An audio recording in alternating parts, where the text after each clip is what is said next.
Hello and welcome back to another episode of the Geekday Podcast. We turn your weekday into a geek day. I am one of your hosts, Rob, and with me today I have my beautiful, lovely, amazing co-host, Mr. Alex Moon. Thank you, Robert. I wouldn't call myself beautiful or lovely, but I am Alex Moon. You are beautiful and lovely. Thank you. I am joined by my grotesque, disgusting. No, I'm here joined with the amazing Robert. Hey man, how you doing today, man? It's been good, man. I'm trying to ask you how you're doing first. You know what? You're absolutely right. I will back off. Calm yourself down. I'm doing well. Thank you for asking. It's been quite a week. We have a lot of news to talk about. As you can see down below live, you can see the episodes that we're talking about. How has your week been? Did you do anything cool, anything nerdy this week? My cool nerdy thing was what did I do this week? I guess it was really just New Comic Book Day. I feel like I was going into New Comic Book Day being like, I feel like it's a light week, but there was actually some bangers that released this week, at least for me. And so I was really hyped about that. It's probably my big nerdy thing this week. We're still making it through the Spider-Man movies with Mini Moon and stuff. But yeah, what about you, Rob? What was your nerdy thing this week besides breathing? So breathing a lot. That's been a huge one for me this week. But other than that, so I'm actually been preparing myself because this weekend is going to be very fun for me. I'm very excited because tomorrow Resident Evil Requiem comes out, baby. And I'm so excited. I'm not really a horror person. I don't like horror movies. I don't like a lot of other Is there not any video, Corbin, over there on Twitch? I can double check that right now. Yeah. Are you not seeing video, Corbin? How dare you? So I'm checking out right now. See. As long as if you can hear us. Yeah, it looks like the video download was still canceled. Let me do some weirdness right now, Corbin, and hopefully we'll be able to get that over there real quick. We've been having some issues this evening with some of the streams going out, which, and while you're looking at that real quick, Robert, first off, every time you're super excited about something, I am like, what is the obscure neck beard thing that Robert's about to throw out right now? Neck beard is wild, but yes, I'm very excited for Resident Evil. The guy with the actual neck beard. So there's that, but I bought a volume of a trade paperback like about a month ago, or maybe honestly like 2 months ago from Half Price Books, and I finally dug into it and I finished it today, and I'm excited to say that I really love Void Rivals. This is a Robert Kirkman Image Comics one. Found out today that apparently it's a part of the larger G.I. Joe and Transformers extended universe, which I didn't know was a thing.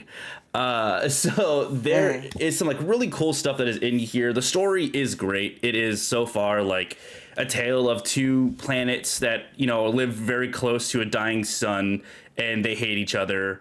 And you get to meet two people, one from each planet, getting to know each other. And it's really, really cool. I know there's a really big arc going on right now that is like the Quintesson War or something.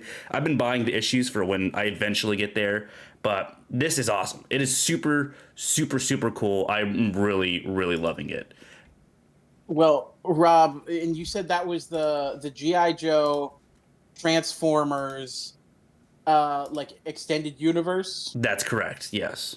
Wow, so the GIJTFEU.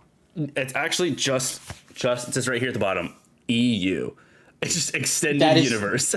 That is not nearly as fun as what I'm saying. I'm going to trademark it and sell it back. And Robert, before we get any further, I do want to remind everyone watching, whether you're listening to us in the various places or if you're in the live right now, but I guess this is mainly for the people that are listening. But if you watch us live on Thursdays, we do stream on Twitch and TikTok and supposedly, apparently, maybe someday Instagram, but it's not.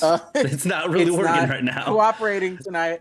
But I just wanted to real quick give a shout out to our chat. Thank you guys for being here. I see Schmeeked over here with Hell's Kitchen Comics in the chat. I also see Solar Punk over here, our biggest fan. We also have Melon here talking about some of the Marvel news we're going to be getting to in just a little bit. So I'm hype about that. Robert, one thing I did want to share with you that I thought was also really funny. Yeah. Because we're talking about like the geeky stuff we did this week. So on the Geekday Podcast, social media stuff, I started doing some comic reviews.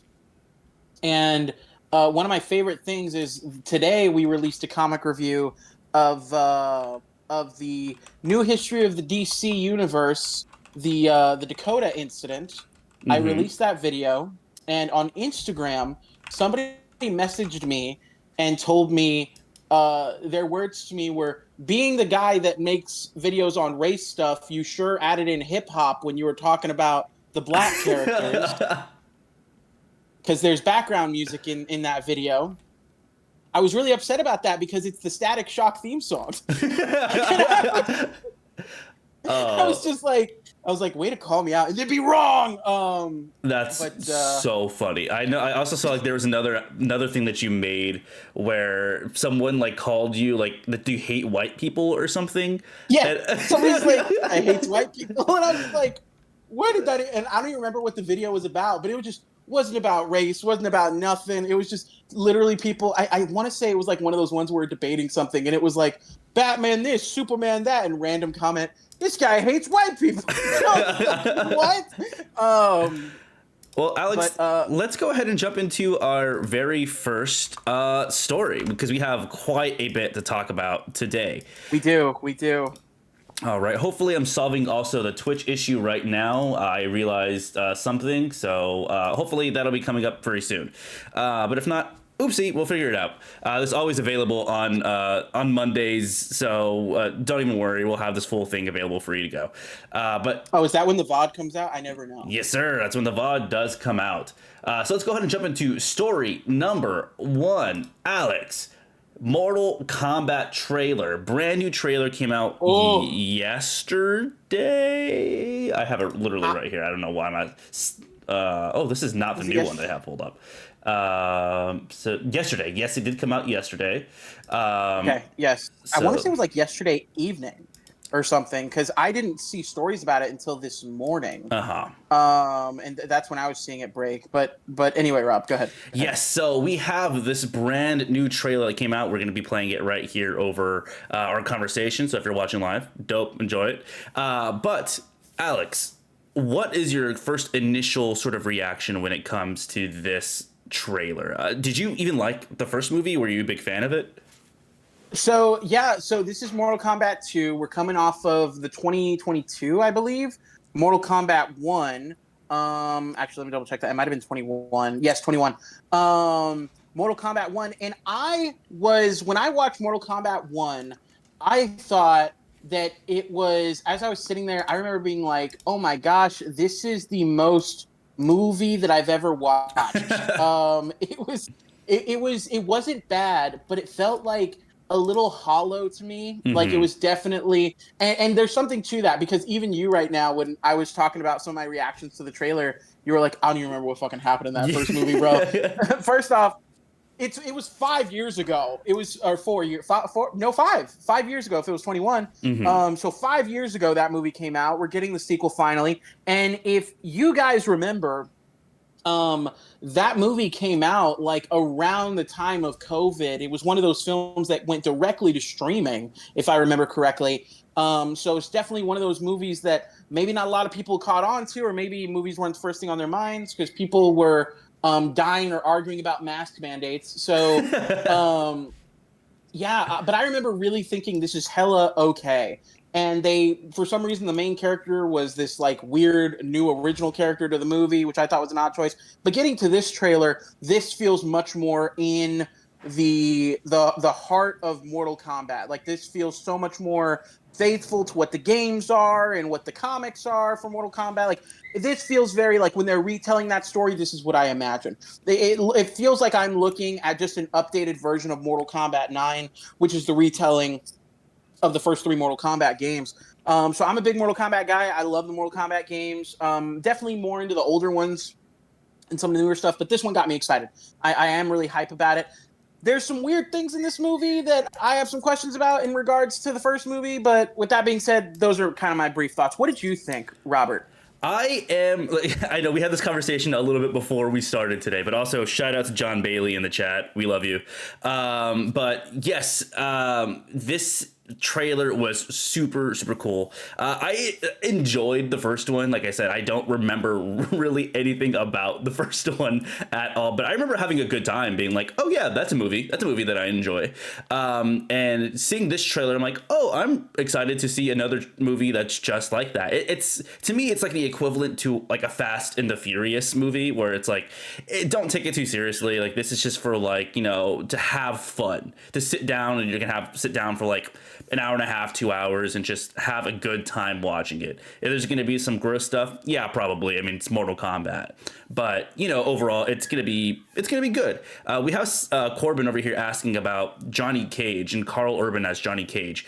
I honestly was not super stoked when he was announced to be Johnny Cage. I mean, overall, like I said, I'm not going to be too upset about it. I really wanted The Miz from WWE to be Johnny Cage. To me, like, he was just like the spitting image of what I thought Johnny Cage would be. How are you feeling about Carl Urban? I know you haven't watched like The Boys or anything like that. But he's also been in other stuff. I was about to say, I've seen Judge Dredd and Star Trek and some of the other stuff. I was when Carl Urban got announced forever ago, I was kind of like, okay, not my first choice. I think, like you said, a lot of people were throwing around like The Miz or some other people that like kind of fit that Johnny Cage mold a little better. But then when they explained what we were going to see from Johnny Cage, what kind of story we were going to get, with him being like an old actor kind of past his heyday, and then seeing what we see in this trailer, it looks like, oh, that fits perfectly. Mm-hmm. Carl Urban looks like he's killing it. I'm down, and I'm excited for that. So I'm hyped. I'm hyped about the Carl Urban thing, and I think that if you're gonna have an actor really run with that lead character energy, that it looks like they're doing that thing again where Johnny Cage is kind of front and center. Johnny Cage is always the guy that you got to kind of make the main character, because he is always our kind of like our viewpoint into this insane world. We're looking through his eyes into what's going on. So he's kind of our anchor, but I'm excited. I'm hella excited. Also, I want to point out real quick, Epic Voice Guy, John Bailey was in the chat briefly, and Alex is reliving one of my nightmares. Because he came into one of my lives one time. I didn't realize it was him. And then he talked too long, and I didn't realize it, and then he left, and then he came in here. We didn't talk to him, then he left. So I've done this twice, where I have passed up my opportunity to talk to John Bailey. I was going to be like, Alex, shut up, John Bailey's here. But you were just like so passionate about it. Yeah. Next time, shut me up, Robert. You shut me up. I don't care who's in the chat. Okay, if they've been in anything, you shut me the fuck up, Robert. Sorry, I'm gonna have nightmares tonight. But Alex, I'm so glad to hear your hype about this movie, but really it gets me also thinking about another fighting movie that's going to be coming out very soon, which is the Street Fighter movie. And honestly, I think these movies can't be like, they are so different from each other. They can't be further from each other, at least like in their trailers. I'm gonna pull it up. I don't know if you've seen this trailer or not. This is the Game Awards sneak peek, and this trailer, like this cast over here as well, is also really stacked. It has like Cody Rhodes from WWE, Roman Reigns. It has a bunch of other like comedians and stuff, as well as some actual physical. John Boyega is in this movie as well. It's a really stacked cast for a movie that I hope is going to be really good. I know you said that you are more of like an older Mortal Kombat kind of person, and I remember our nights, us like hanging out in like middle school and high school, of us playing like Injustice. Do you have any familiarity or really any interest in this Street Fighter movie, or is this just kind of like a eh? I've played a good amount of fighting games, including Street Fighters. I know who the Kens are and the Ryuks is and stuff. And not Ryuk, isn't it just Ryu? That's the guy from Death Note. Is Ryuk. Yeah. Anyway, Willem Dafoe? No, sorry. Yeah, no, I lost everything I was saying right now. No, so like I've played them. I'm aware of them.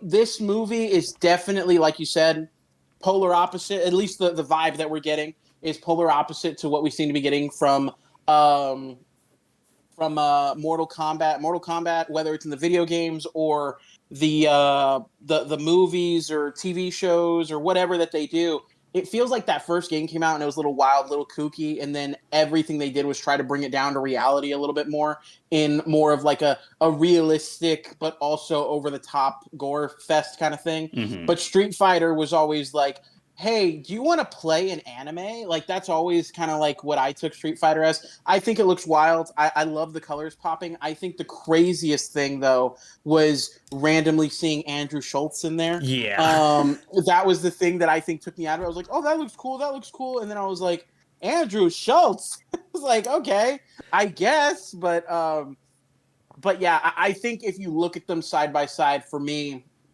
if I had to be like, gun to my head, I get to see one and never have to see the other one, I would pick Mortal Kombat or Street Fighter. That's just me. But what about you, Rob? If you're in that situation, Jigsaw rolls into the room in his little thing, and he's like, Robert, you can only pick one movie to watch. And then you got to pick one. Which one are you picking? First off, great Jigsaw impression. That was amazing. Love that. Thank you so much. Thank you. Second off, I also want to point out what Solarpunk said in the chat, that Street Fighter looks like a Hollywood cosplay movie versus Mortal Kombat looks like they're actually trying to be real. And I agree with that 100%. Yeah. However, I love how crazy Mortal Kombat looks. Like, it reminds me of like the OG kind of like live action Mortal Kombat, where it looks like they're having fun. Now, I'm not the biggest fan of Andrew Schultz, and he's honestly one of the major reasons why I'm like, I don't think I need to see this movie.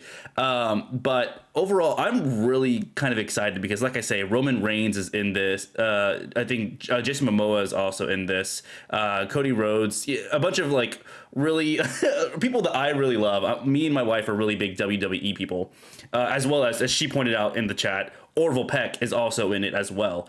Orville Peck is in this movie? Orville Peck is also in this movie. Who the fuck are they? Orville Peck's a country star. Who are they playing? I know who Orville Peck is, Robert.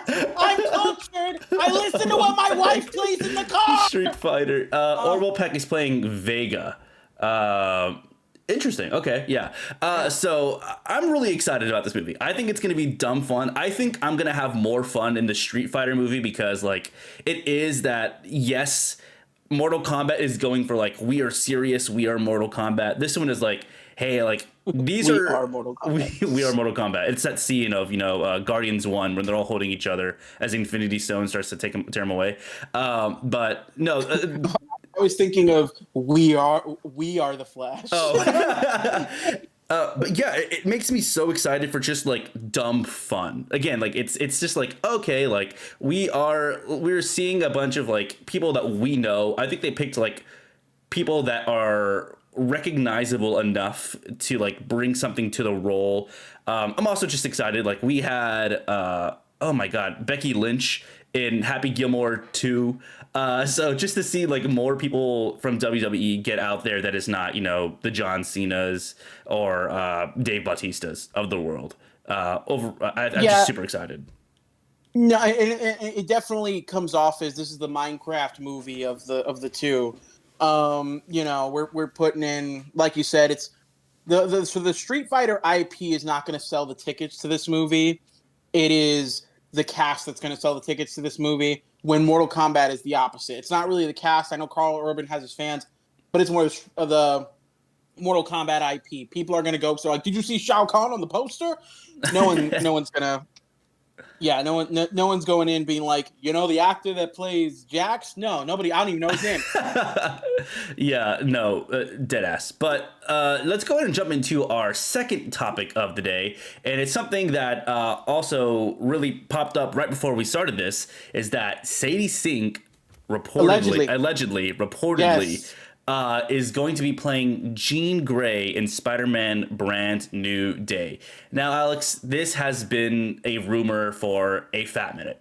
I think like since like she was cast, everyone was like, "Oh, Jean Grey," and I know you made a video just recently as well, saying that you wish that she would be Firestar. I was also with you in that. I think we had a conversation on one of our very first episodes. How does this casting, like this quote unquote confirmation, make you feel about Sadie Sink joining the MCU? Yeah, so first off, again, allegedly, maybe we'll post a retraction in a week, but like this is what's being reported right now, and it's coming from is it Daniel RPK? I think I saw was the one that broke this. And Daniel RPK does have a reputation for being pretty spot on with things for the most part. He does have a reputation of being wrong sometimes. He also has a reputation of oddly getting blown in movie theaters. Okay, Lauren Boebert. But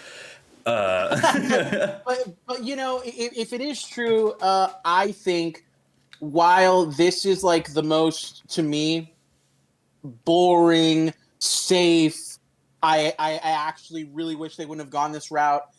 This is like the most boring, safe version of what she could have been. I think it's the one that makes the most sense. I know a bunch of people are coming out and they're like, well, she's going to be Reed Richards' daughter, or she's going to be the Punisher's sidekick. She's going to be whatever. And like, I feel like what people fail to remember about Spider-Man or just Marvel movies in general is, guys, they have 2 hours, maybe 2.5 hours to give us this whole story. And they got to give us the Hulk. They got to give us Punisher. They got to give us whatever's going on with Spider-Man. They got to give us the leaked villains that we've all seen. And there's like 3 of them. And so, like, were they going to be able to come in and be like, actually, this is Reed Richards' daughter, and let's explain this all. Let's take a big portion of the movie to make this make sense. So it being Jean Grey, a character a lot of people know, they can just come in and be like, hey, she's here, plop her in. We do need a further introduction to Marvel's, the MCU's version of these mutants. So it makes sense. It makes hella sense. Do I like it? No. Do I wish that we would have gone with like a Firestar to actually make it more Spider-Man centric? Yes. But I have some more feelings, but I do want to get your opinion on kind of what your reaction was when you first heard this news.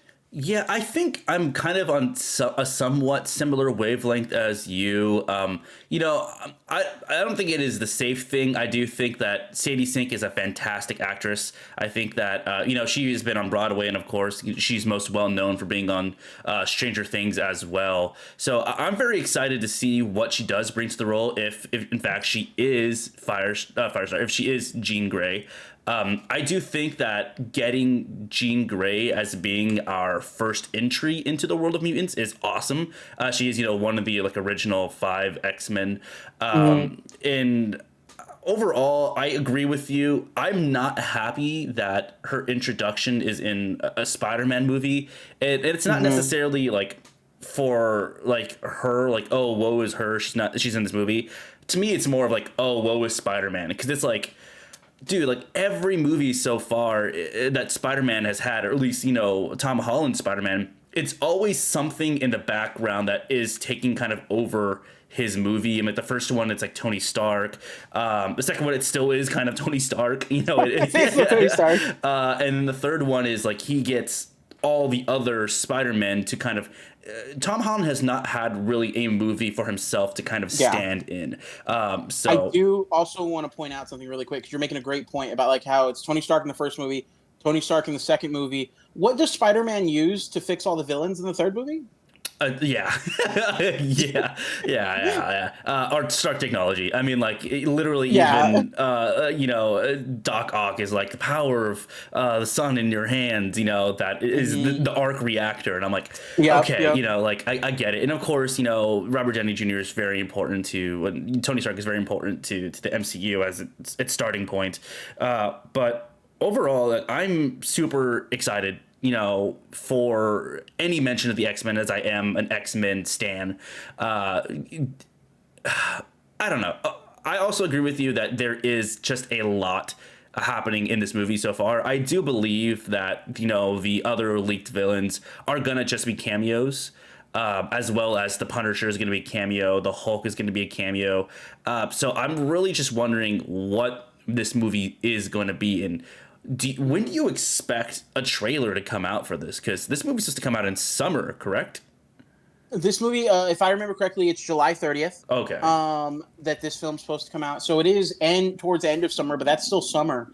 That is still like a summer. And I think, it's one of those movies where there's always like that back to school season where, everyone's, every parent is like, we left the kids at home all summer and we didn't do a damn thing. So let's go to the movies. Like that's the era of time this is going to be coming out in.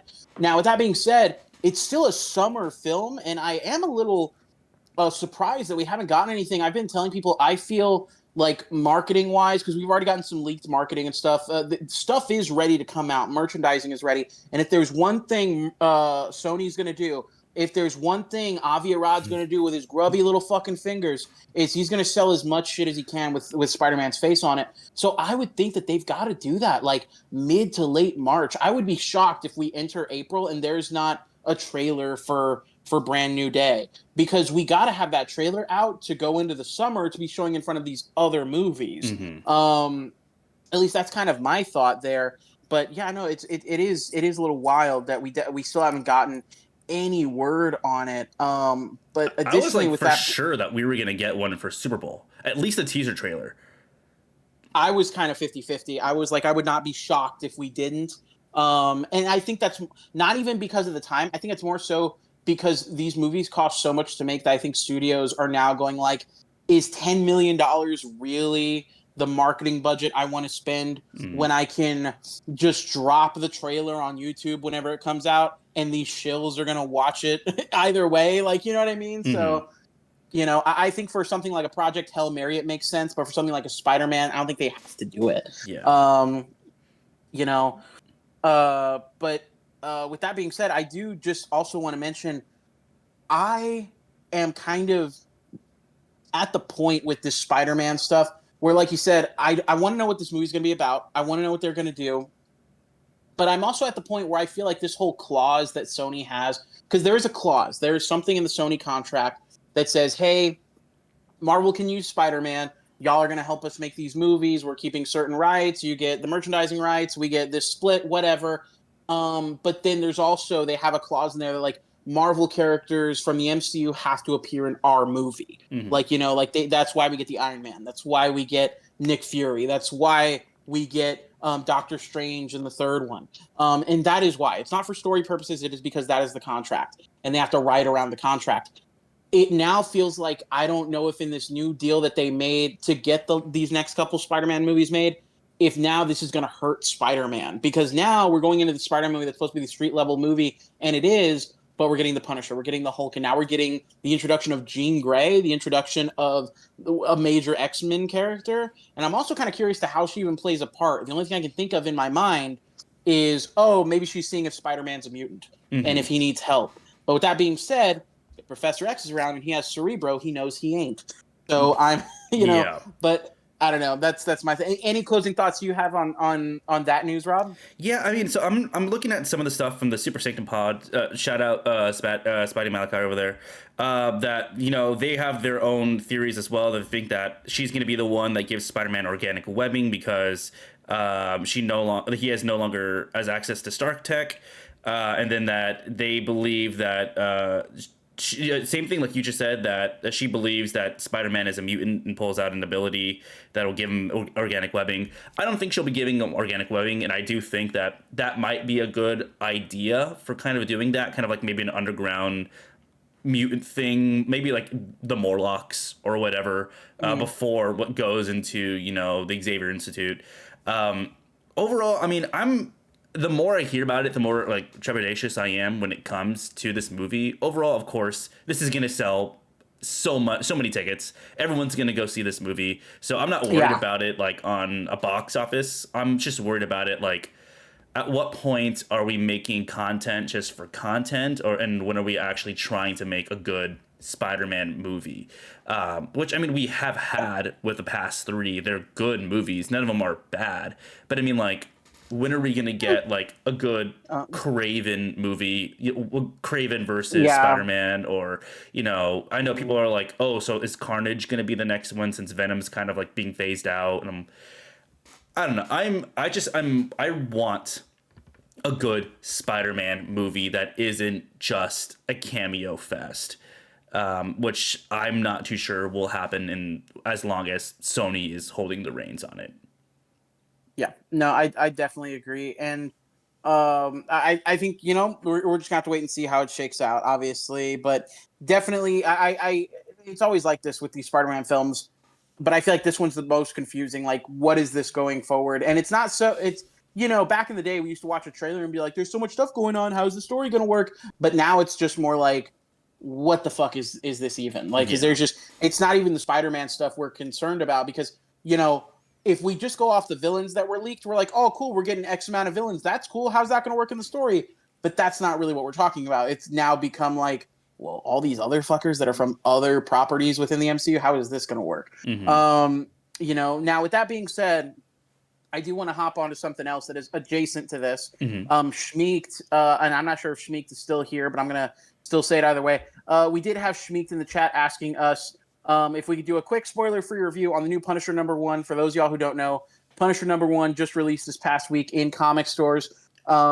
It's jumping right into... Okay, he's here. Cool. So it's jumping right into... So I'm going to give him a quick 30-second review on it, just because... I want to hype people up on these books I think are pretty exciting. Now, Punisher #1 came out. If you're familiar, we did have Punisher Red Band these last couple months. Robert, did you read Punisher Red Band, or are you? I did not read the last issue, but I was caught up from 1 to 3.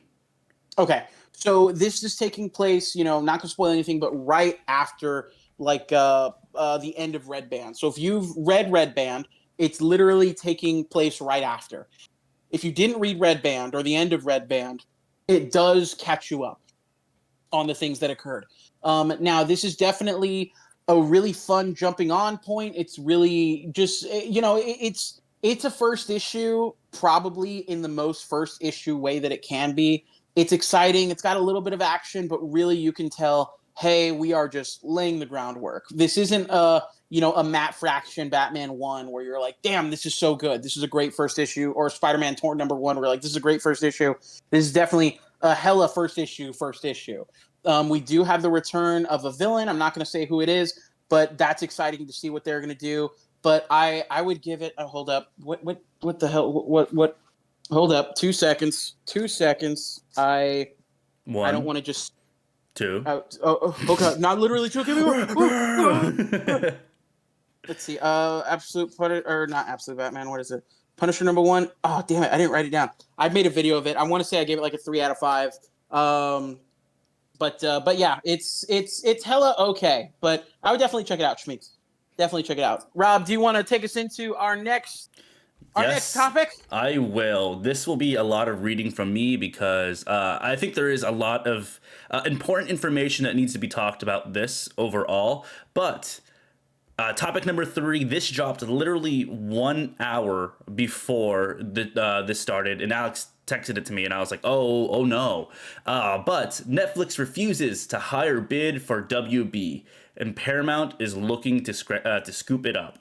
So I have a couple of little quotes that I want to read before we jump into our actual topic. So I'm sorry, but also I'm going to say the names of the reporters. Go read these articles. They're literally like maybe 6 or 7 paragraphs each. They're worth the read. Give them the clicks and as we're stealing their content. So this one's from Deadline, from Dade Hayes. The board announced Thursday that it's officially labeled Paramount's latest $31 per share offer is a company superior proposal. The original proposal from Netflix was $82.7 billion, I believe.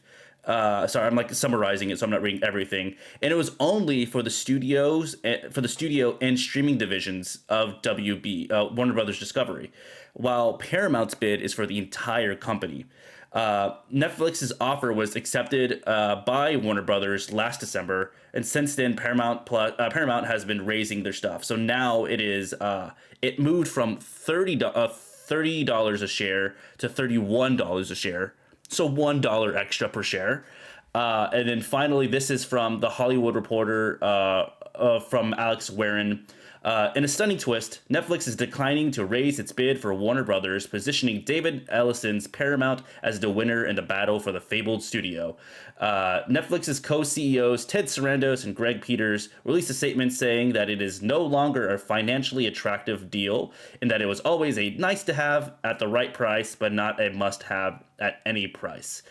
Alex, all that being said, how are you feeling about this deal? You know, I was definitely one of those people. I think some people, I think, would be excited about this, because I know a lot of people didn't like the potential of Netflix acquiring Warner Brothers. Mm-hmm. Now, with that being said, I personally, excuse me. Oh my God, he's getting choked up about it. That's how much he hates it.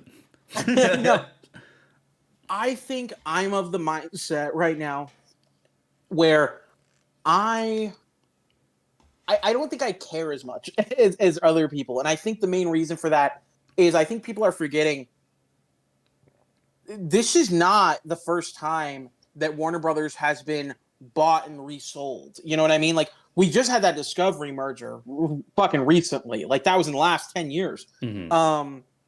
You know, Warner Bros. is you know, like that one girl in high school that's the town bicycle. You know what I mean? Everyone's what's the thing? The town bicycle. Everyone gets tap a ride. that ass. No, I think what I said was correct. Yeah. No, but like Warner Bros. is just going to be bought. They're going to be boosted in value, and they're probably just going to be bought again. Warner Bros. Is just one of those studios that is very volatile in the way that they're going to keep building IP. They're going to keep building, market share, and then they're just going to be sold off again. They are just that studio. So I guess for me, you know, I personally felt like Netflix was probably the best option. You know, I'm not too hot about the Paramount thing. But if that's where they're going to go, that's where they're going to go. But then they're going to get sold in 5 to 7 years again. So, you know, that's kind of my thing. But what about you, Rob? I think I'm on the opposite end of you, where I care too much about it. Because, like, to me, like you said, like, Netflix to me was like the best case scenario. Not necessarily because I'm a Netflix stan. I'm not. You know, Netflix makes great stuff, but I think that they have a good creative vision for whatever they wanted to do, and I would see really good things coming from, like, good directives coming from Netflix to Warner Brothers Discovery. To me, it's more of like the political aspect of it, where I don't agree with a lot of what Paramount has done. I like a lot of stuff that Paramount does make. I mean, I'm a big Survivor fan. If Survivor just started yesterday, as well as Big Brother, you know, they make these really great overall, like, good reality shows, as well as good other shows as well.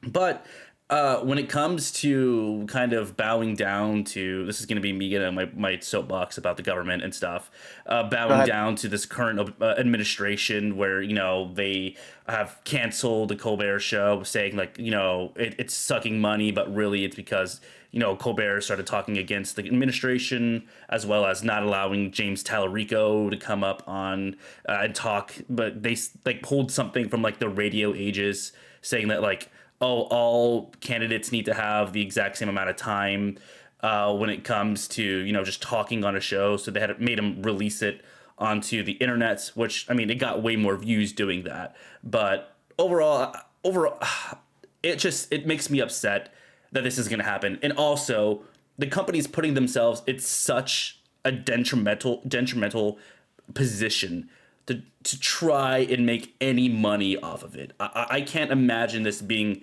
overall a good thing for Warner Brothers Discovery. Like you said, this now just seems like it is going to get sold off in 5 to 7 years. But in the meantime, what are they going to make that's going to continue to, you know, drown money? You know, this does, a quote unquote, we don't really know, could affect the DCU as a whole. I don't know. Doesn't Warner Brothers also own Harry Potter, which is now still going to be made by Warner Brothers, but it's still owned by Warner Brothers? Made by HBO, but it's owned by Warner Brothers. It just, to me, makes a lot of stuff. Ellison is not a great person. Like, Solarpunk is saying in here, I disagree, Alex. Ellison is trying to build the largest media monopoly to control everything. And since he's close with Trump, the censorship could trickle down to DC Comics where they might make stuff happen that way. I don't know what kind of pull that they're going to have because, like this is saying, Netflix only wanted the streaming service in the studios while Paramount is buying the entire thing. I don't know how much WB owns of DC as well, but I do agree that this is something that could have ramifications for X amount of years that it's going to have. But yeah, I don't know. I'm not a big fan of this. I wish that Netflix had just scooped it up. But I'm rambling at this point. Well, I think for me, the thing is that because both Paramount and Netflix had come out and said that if they were doing this deal, that they were, essentially going to allow the creators to continue making what they're making. Mm-hmm. And that's kind of my thing. I'm very, and maybe there's a part of me that's also like, because my thing is, what is the alternative? Because either Warner Brothers, who just wants to sell it off to make the biggest buck they can, are going to get it, or Netflix is going to get it to make the biggest buck they can, or Paramount's going to get it to make the biggest buck they can. They're all just trying to make, the biggest buck they can. I guess for me, I'm just like, if they're going to allow people to continue to make the content they're making, I'm just like, one, I have to be okay with it because it's going to happen. Yeah. It's going to happen. Like, you know what I mean?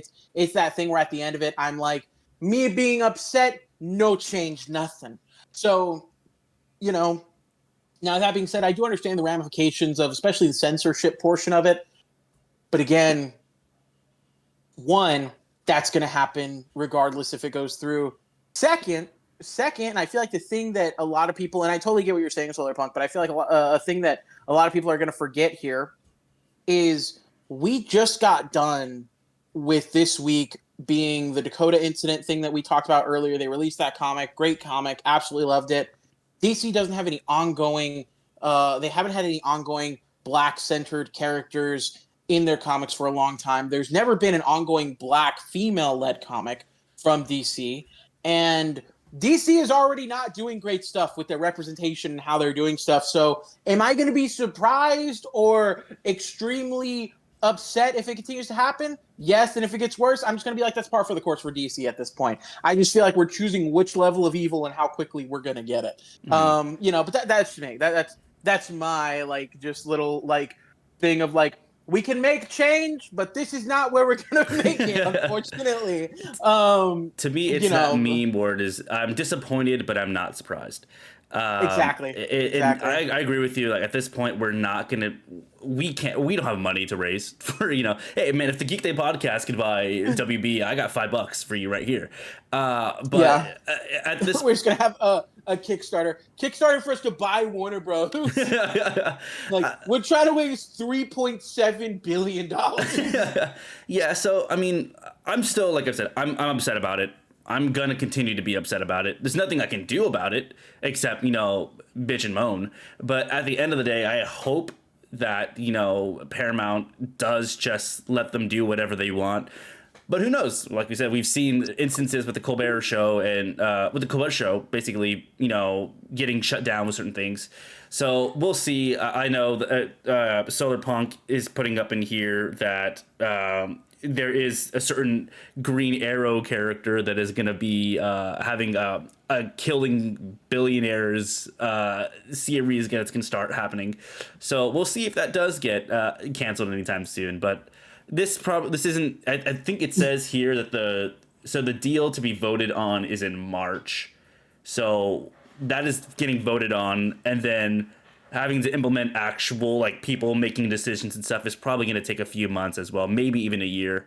We saw the stuff that went down with with Xbox and Blizzard Activision. So yeah, we'll see. But it could also, the same thing could happen with what just happened with Netflix, where they accepted an offer from Netflix. They're going through the hoopla, and then now this is happening. Like, we don't know if Mike Flanagan's going to release something in 2 months, and then, Netflix going to be like, actually, now we got the money. We'll do a counter offer. Like, we don't know. And it's just going to be some shit. Mm-hmm. But, with that being said, I do like the idea of Donald Trump being up in front of everybody and being like, We've talked to the head of DC Comics. It was very rude what Oliver Queen was doing to President Rump in the book, so we had to cancel.